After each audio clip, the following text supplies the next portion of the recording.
Hello, everyone, and welcome to your worst nightmare, another RPG actual play podcast, as if there aren't enough already. It's called Solotude, a journaling RPG podcast, and it's just me in a room, not to brag. I've got a journal, I've got a solo RPG, I've got some damn good coffee. I play to see what happens in the story, write in my journal, and you get to hang out next to me, by the fire. So welcome. I hope you enjoy our time together.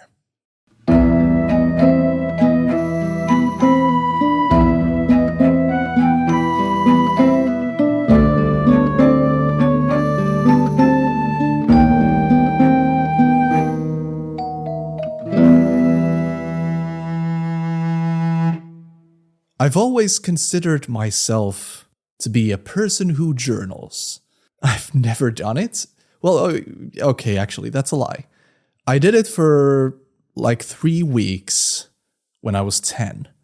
And it was about week 4 of the process when I looked back nostalgically on what I had written and determined that it was embarrassing garbage and ended up not doing it ever again. Well, actually, that's also a lie. Not too long ago, I tried to keep like a sketching journal where every day I'd sketch a thing that had something to do with that particular day. It was a lot of fun. I'm not good at drawing, but I enjoyed the practice. I couldn't keep it up. So the whole secret conceit of the show is to just get me to journal. Because I want to be a person who journals. I want to be a journaling guy. I just want to be able to justify my identity as a person who journals. So here goes. I hope people will enjoy the show. I'm just going to try to make it in a way that I'll enjoy doing it. Which leads me to the game I picked first. I have no idea how long a campaign of this will take. Maybe we'll be done in 3 sessions, maybe it'll be a year, who knows. I'm just gonna enjoy the ride, and who knows. Let's enjoy the fantastic, melancholic, blood-sucking joy that is a 1,000-year-old vampire. In the campaign, I'll call We Do What in the Shadows? I recently read Dracula, and I really enjoy the movie and the TV show What We Do in the Shadows. So let's try and mush things together. Let's try and make the most sad and depressing game of all time, a 1,000-year-old vampire. Let's try making it a comedy, because I have a gut feeling it'll work. And if it doesn't, that's going to be funny. So it's going to be fun either way. First, let's really quickly try and get through the basic concepts. I need to play the game, and you need to understand what's going on. The basic premise for the game. Yeah, and then we'll get to create a vampire and ruin their life. There's like a content warning written at the beginning, like the introduction section of the book. And it says, your character may be injured, victimized, trapped, or killed, may murder and victimize people, including children, animals.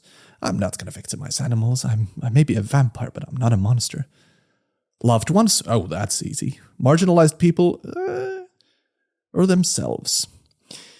Of course, I will do my very absolute best to make the content non-offensive for as many people as I can. And also, I'm going to take the game seriously. It says play hard and play safe. I will play hard and I will play safe, but I'm also determined to make this a comedy. It's a melancholic game. It's a dark game. It's a sad game about forgetting who you are. But for me, it's a game about remembering who I am. A person who journals. No. If you're not up to character creation, you can just skip this and start from the next one. With the journal entries, you'll get up to speed, and then we can figure it out from there. But if you want to create this guy with me, hang around. We'll figure it out. It's gonna be cool.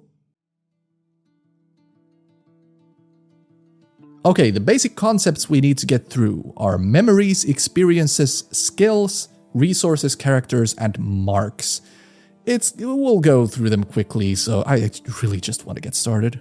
There's like 300 prompts in the book, and we'll not go through all of them because our vampire might die at any moment.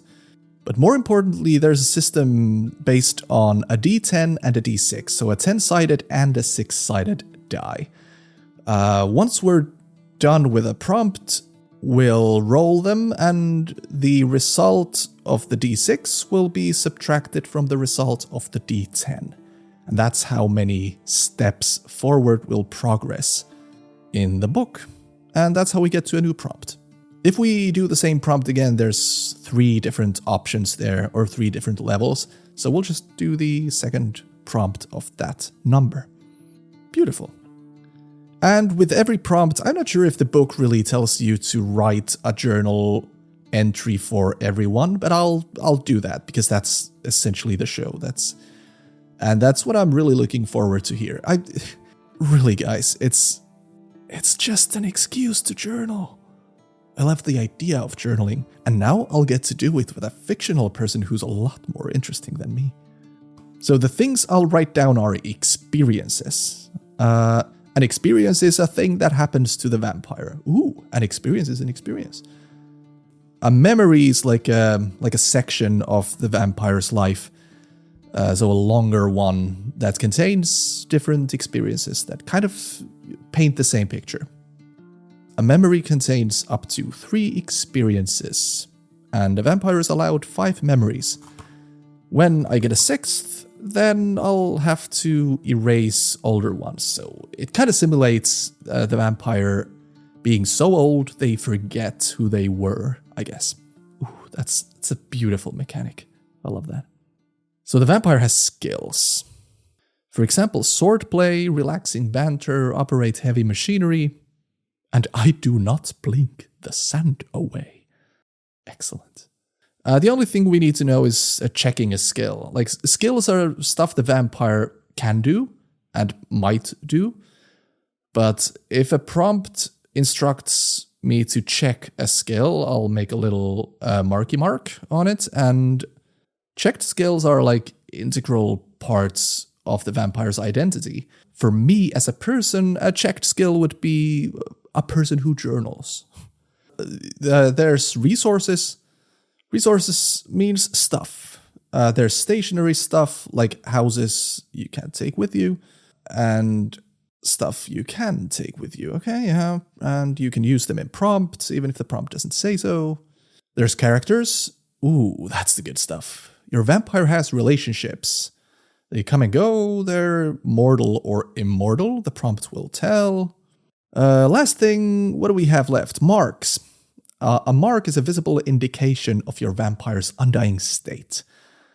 Ooh, so for example, a pair of great bat wings.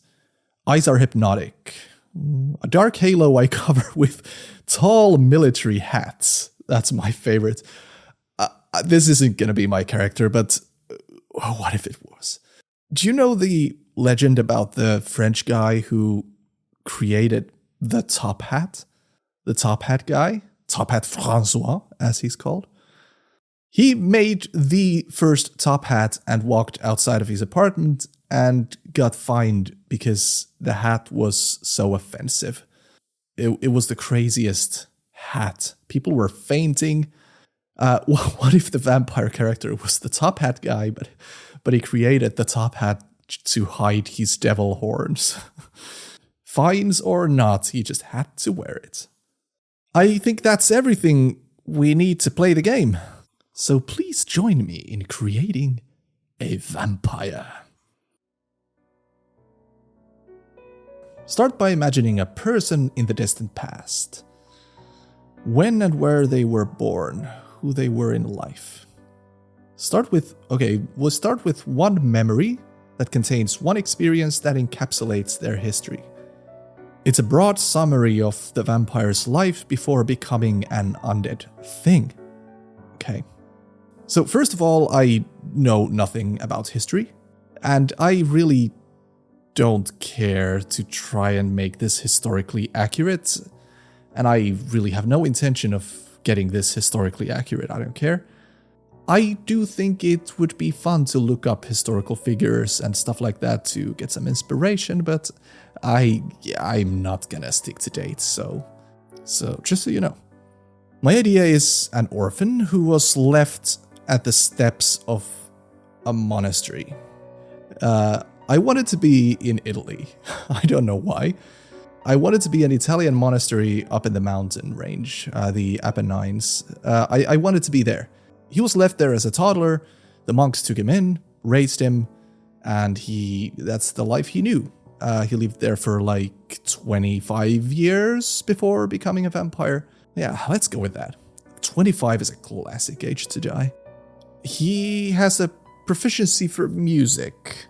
Let's make these monks artistic. Is it weird that I'm gonna be writing like butchered Gothic English in an Italian monastery? It's a group of British monks for some reason. It's a monk exchange program.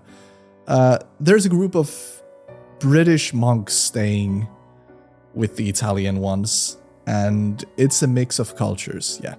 That's why he speaks perfect English, yeah, let's do it.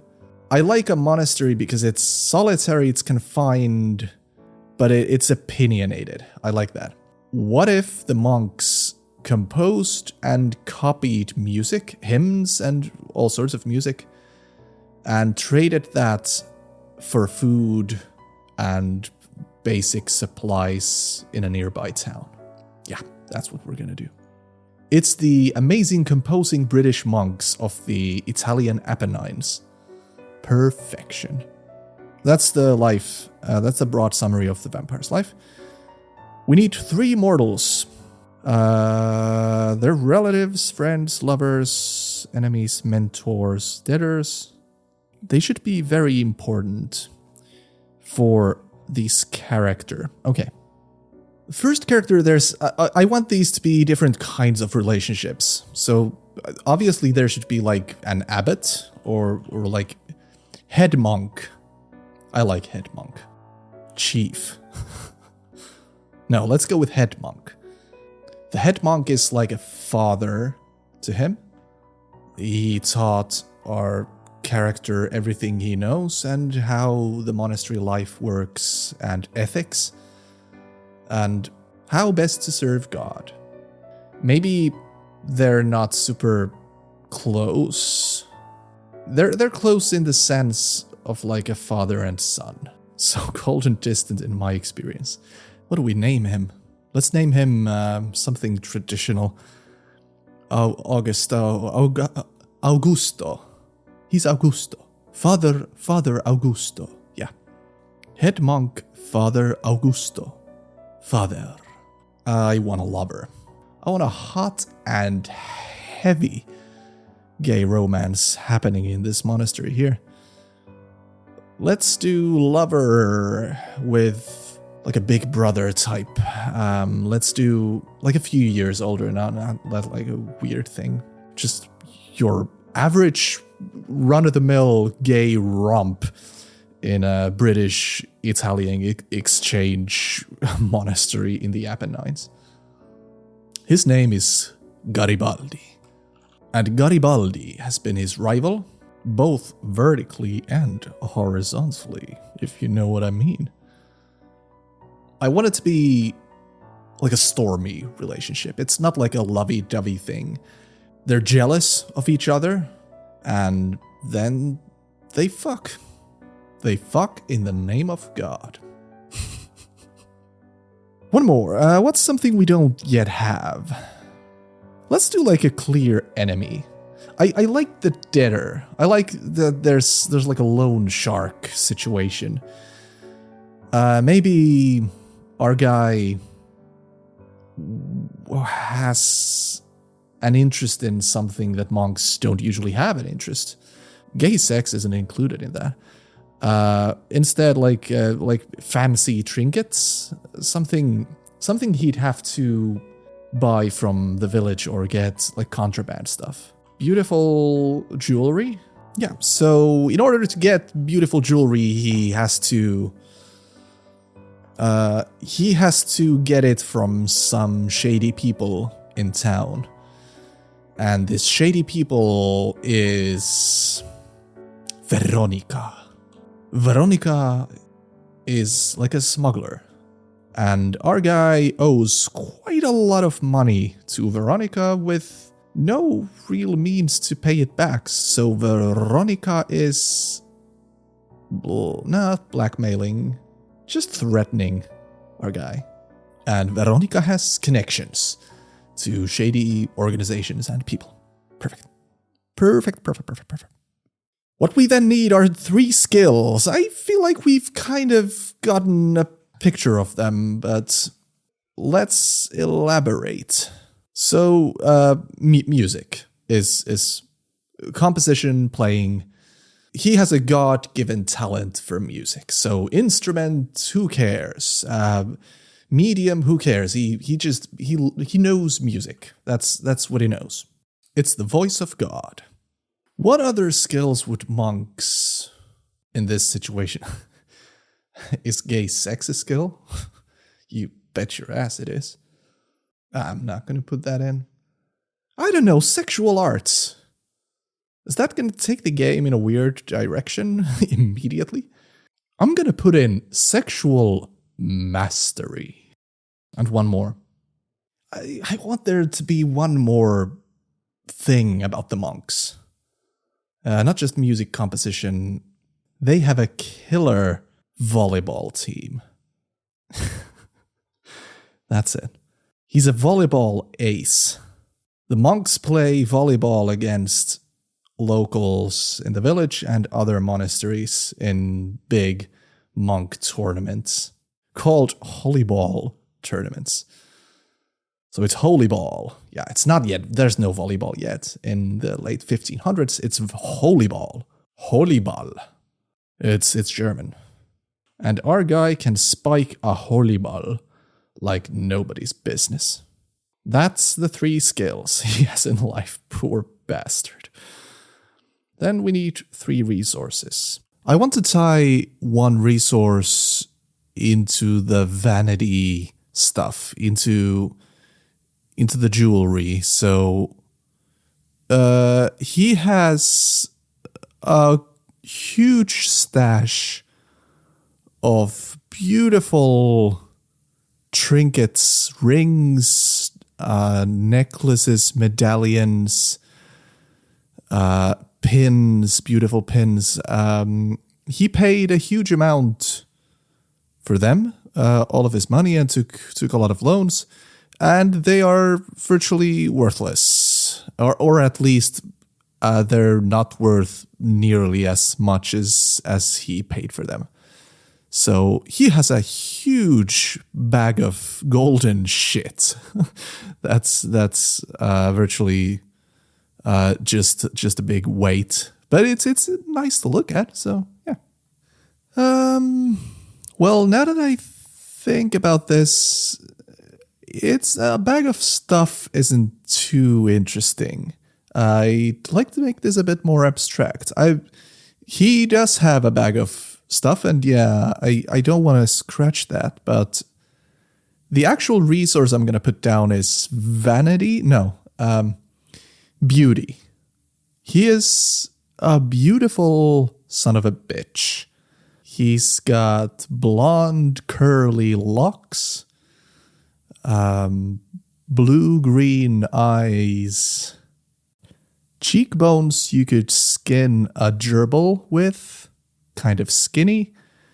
He has this beautiful innocence to how he looks. He's not handsome, he's beautiful. And I think that counts as a resource, if anything. It's something he uses to get by in the world and make life a little bit more manageable. What next? Like loot? not a guitar yet, but the whatever is before guitar, lute. Ooh, and let's make it Father Augusto's lute. Father Augusto has given him his own lute, since our guy is such a prodigy. So Father Augusto's lute. Then maybe he has something from his parents, like something he's had since he was a little baby. Handkerchief with initials. Baby blue handkerchief with the initials ZZ embroidered in gold detail. Magnificent. Then 3 more experiences. Okay, these experiences should be put into their own memories, and they should combine any of the 2 stuff we've already created. So like a resource with a skill or something like that. Let's do it. I want the first experience to be the obvious one. Father Augusto teaches us how to play the lute, how to read sheet music. He helps my fingers find the right place on the fretboard by placing them there softly and gently. It's a warm, nice experience. I mean, I kind of already wrote it in with the sexual mastery. Sexual mastery with Garibaldi. Fucking in the name of God. That should be a Judas Priest album. The experience of seeing God or experiencing God with Garibaldi on an altar late at night in the monastery, where Garibaldi made our guy see the pearly gates of heaven drizzling down from the tip of his thing. That's what we're gonna write down. There was very little gay connotation in the preface of the book, but here we are. Yeah, maybe that, but the experience I want to write down is the big fight after that, when our guy realized that the joy and divine pleasure with Garibaldi is fickle. Fickle in these nuts. No, it's fickle. It's fickle. This is when our guy saw that it's not gonna last forever, and Garibaldi might end things very, very quickly. It's not a stable situation. And then maybe let's combine the Holyball Spiker skill with the baby blue handkerchief. Maybe in a game far away there was somebody with the initial ZZZ. No, that's not really an experience. It's somebody recognizing the handkerchief in a game in Paris. I didn't really think they'd be playing internationally. The monks travel to Paris. The British-Italian monks in Paris. That's a fucking comedy movie right there. It's an important detail or experience for our guy, because it's the first clue to the parents or his origins. But since he's stuck in the monastery, he can't leave since there hasn't been another game in Paris. Great. Then what we still need is an immortal and a mark. So an immortal is the creature that gifted or cursed your vampire with unlife. Create a mark and an experience that explain how your vampire became a creature of the night. It's the fucking inventor of Holyball. It's an unholy sport. Unholyball. It's an Austrian alpha male athlete with a handlebar mustache named Arnold. Arnold Weissenegger.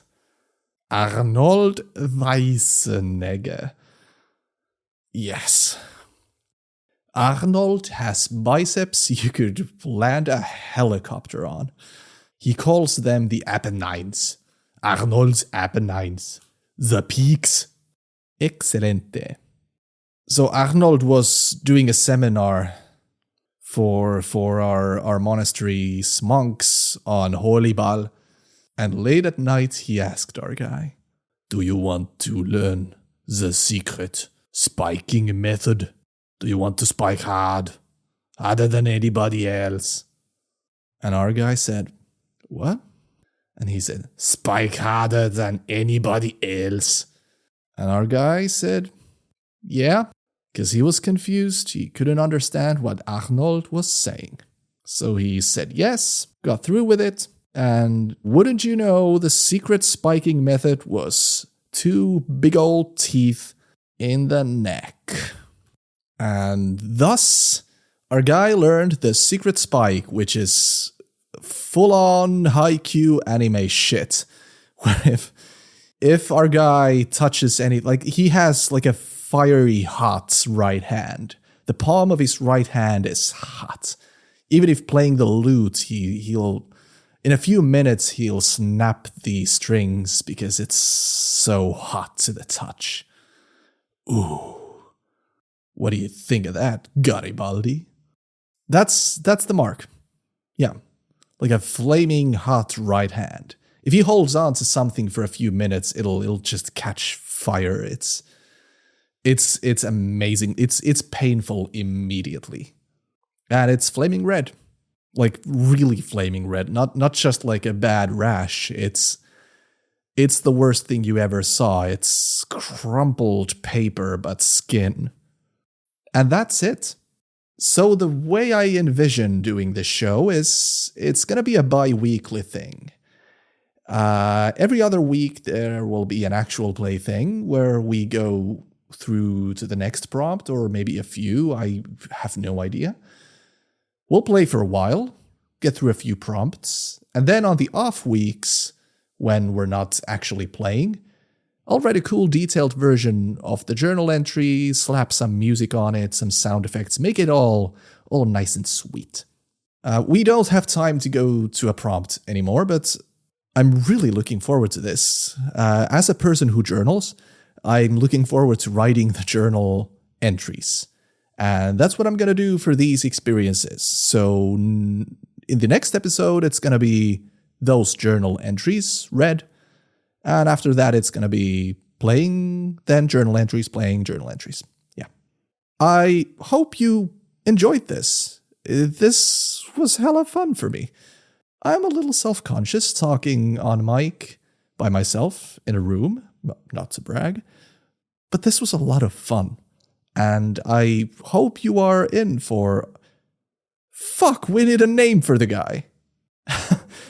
His name's not gonna be my guy. Our guy. What if his name was Guy? Guy. That's his name. Is there a Italian equivalent for Guy? It's Guido, right? Is it?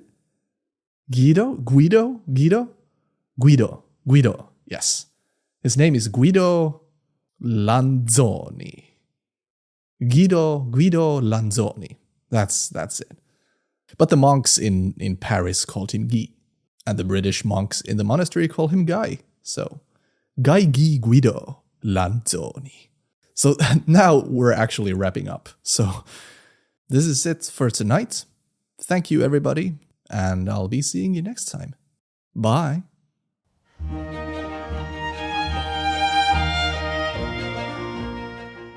Thanks for listening, folks. I'm the person making this. My name is Auri Itämäki. Additional episode music courtesy of Epidemicsound, theme song courtesy of me. And of course, the game I'm playing is called 1,000-Year-Old Vampire, which was designed by the amazing Tim Hutchings. You can find Solotude on Instagram at Solotude Show. If you enjoyed the show, please rate and or review it, so people can find it a little bit easier. Solotude releases bi-weekly, but do not fret, for on the off weeks, the previous journal readings will be back. A little more polished, a little more dramatic. So please enjoy that while you're waiting for the next episode. Thank you for listening. See you by the graveyard. You bring the shovel, and I'll bring the corpse. Bye.